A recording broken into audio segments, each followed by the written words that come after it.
Capetown, South Africa, located in a region with warm and dry summers and common winter rainfalls.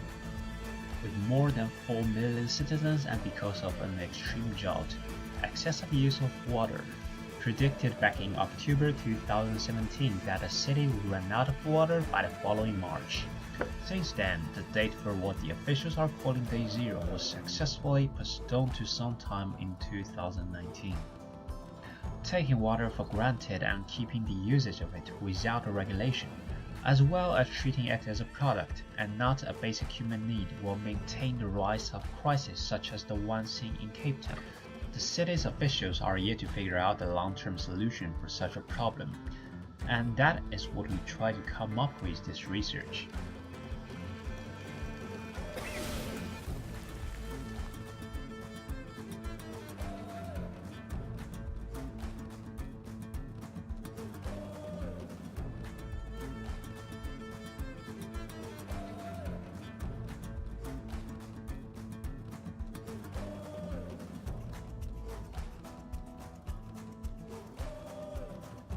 Simply explaining, in February of 2017, the city has suffered what was declared as the city's worst drought in a century, with storage in dams being less than 10% of the total capacity. Because of this, officials settled a limit of usage of 100 liters per person per day. But with the dry summer season approaching, the city increased its existing water restrictions to 87 liters per day, and again in February of 2018 to a maximum of 50 liters per person per day. Because of such restrictions, the city managed to keep pushing the Day Zero mark to an undefined date during 2019, meaning that their efforts to push back the day in which they would not be able to get water simply by opening their taps were successful. Still, there is a possibility, so what would be a good solution for the presented trouble?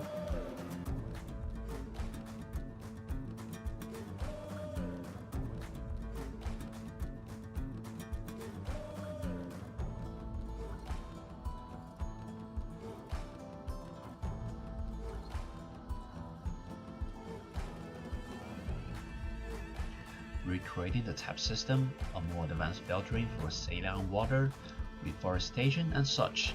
Even though they are good solutions, they cost a lot and sometimes they leave the normal citizens out of solution. So we tried to come up with a solution that could involve more of the normal population and that had a bottom-up perspective, with no control from major organizations. Thus we came up with water token solution.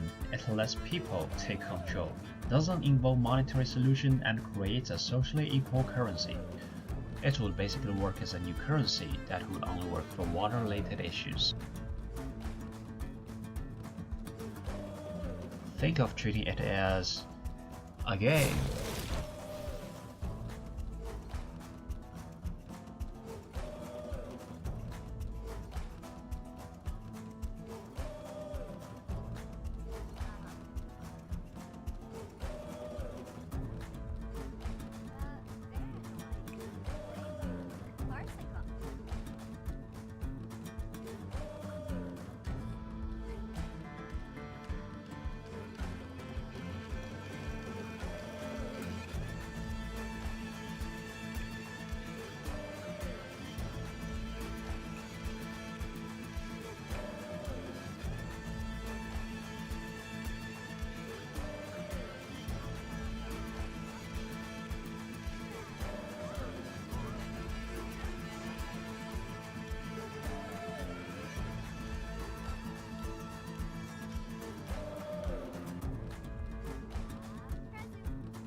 Capetown citizens would have every month 15 tokens. Each one would be equal to 0.1 cubic meter of water. With the restriction of 50 liters per person per day, meaning in a month, 1500 liters or 1.5 cubic meters. Every month you would have to use your tokens to get water. If you use less, you accumulate tokens that can be converted into tax deduction and other benefits.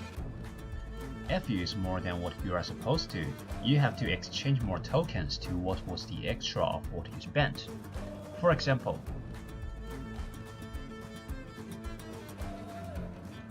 Person A used 60 liters per day, so 1.8 cubic meters in a month, meaning 0.3 cubic meter more than what he was supposed to use, so on the next month, Person A will have 1.2 cubic meters instead of 1.5 cubic meters.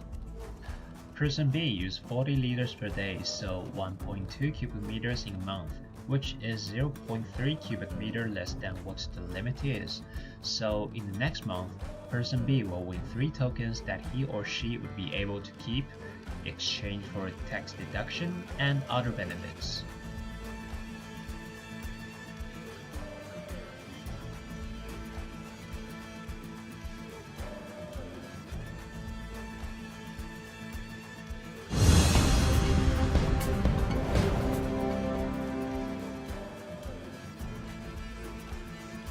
The water token solution is more viable because of its reliance on common people, and not the companies, which are the ones creating the idea of commercializing water.